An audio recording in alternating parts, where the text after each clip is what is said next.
Kami jelaskan di sini bahwa Oten itu adalah oknum Kristen. Jadi, bukan umat Kristen secara keseluruhan. Oknum yang bagaimana? Oknum yang selalu menghujat Islam dan menyebarkan subhat-subhat receh untuk coba mendangkalkan akidah umat Islam. Oknum yang selalu saja panas dan kejang-kejang serta ngawur membabi buta jika ada hadir mu'alaf yang cerdas dan memakai logikanya. Nah, itu tuh Oten. Ngadem dulu di kulkas Ten, biar dingin. A'udzu billahi minasy syaithanir rajim. Bismillahirrahmanirrahim.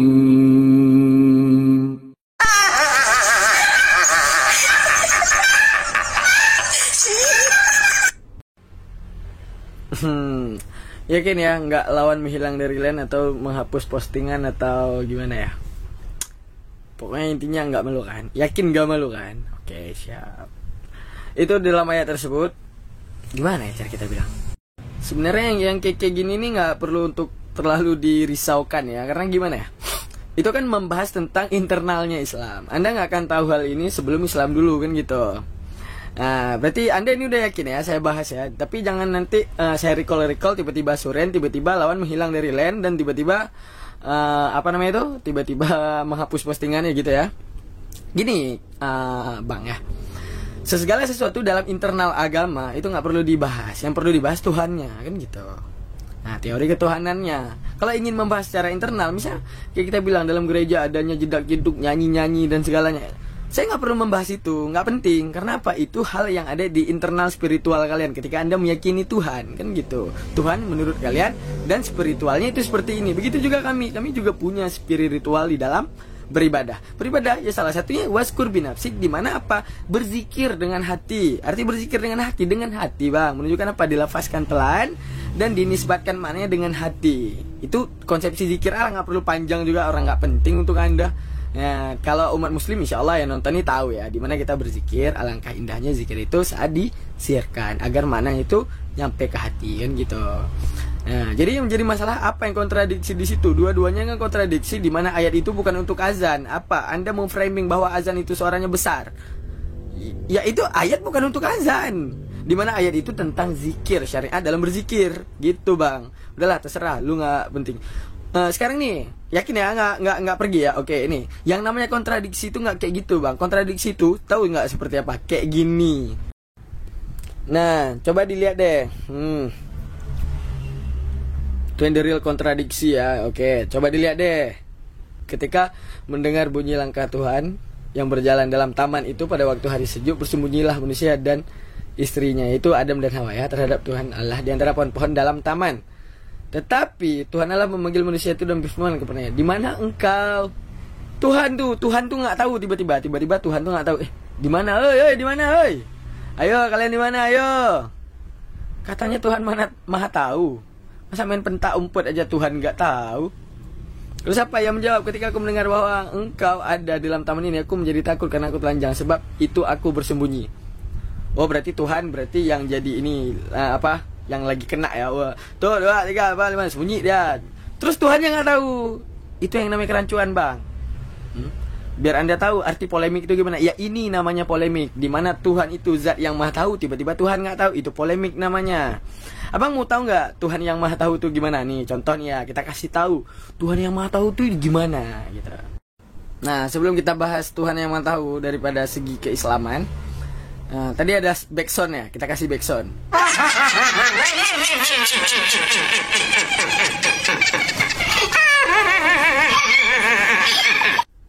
Oke, nah setelah ini saya kasih tahu arti not polemik itu gimana. Dimana ada ayat dan tidak menentang akal dan pembuktian. Setelah dibuktikan ternyata ayatnya benar. Mau tahu? Nih konsepsi Tuhan yang maha tahu. Oke, ini Bang dari kitab suci ya, di Ar-Rahman ayat. Nah ini dia ayat 19 ya. Bismillahirrahmanirrahim.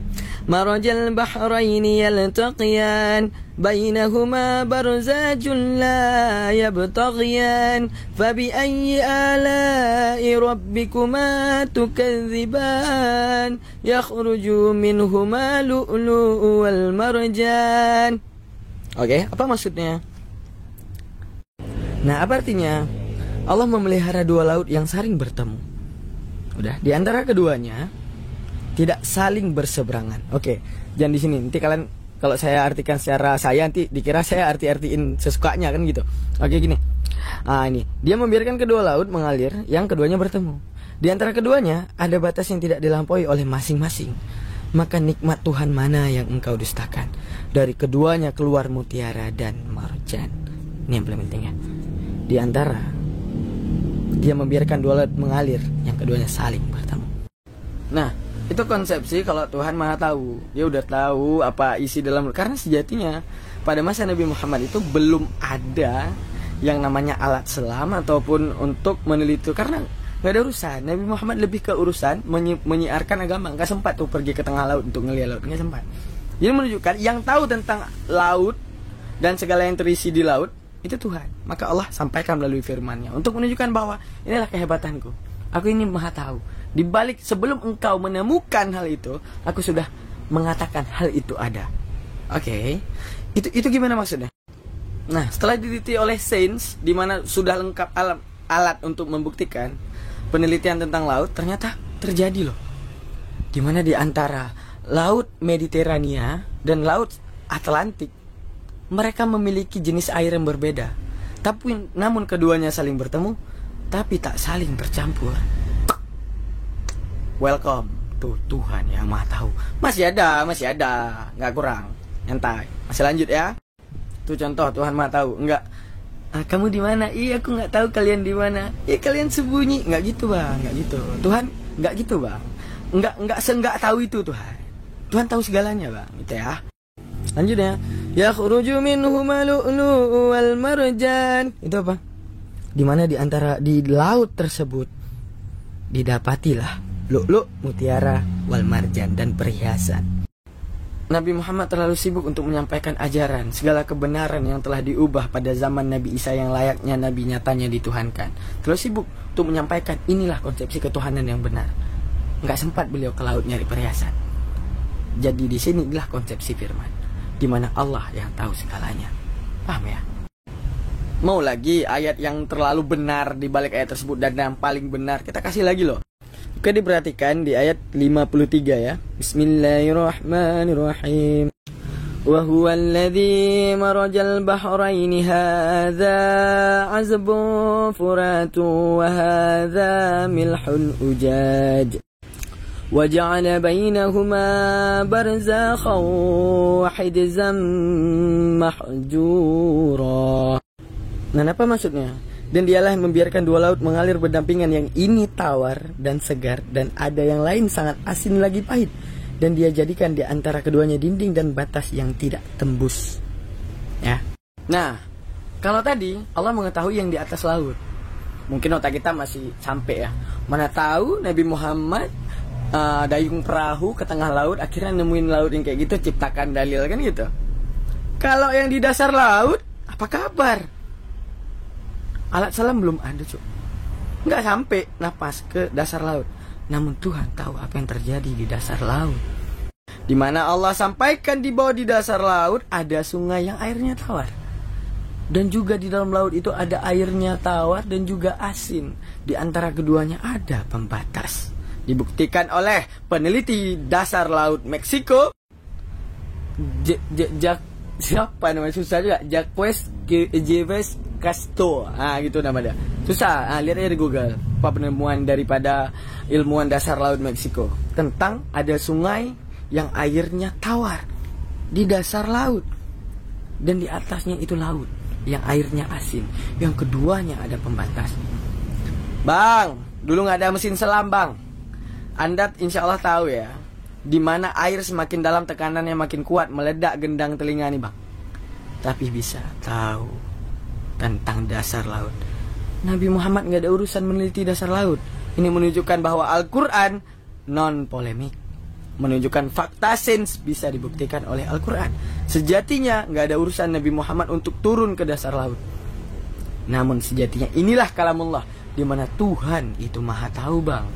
Dan seperti di video part 3 yang ada di saya, apa video part 3 di bawah Fakhtalafal Ahzab, di mana perdebatan kalian kaum Kristen tentang final daripada Tuhan kalian itu juga tak akan berakhir pada kata-kata al-yauma yang saya bilang bahwa itu berlaku sampai kapanpun, di mana kalian akan terus berdebat dengan Unitarian, Monotheism, kepada kepada Tritunggal dan kepada Oneness. Semua kalian akan berdebat dan tiada akhir, bahkan sampai sekarang.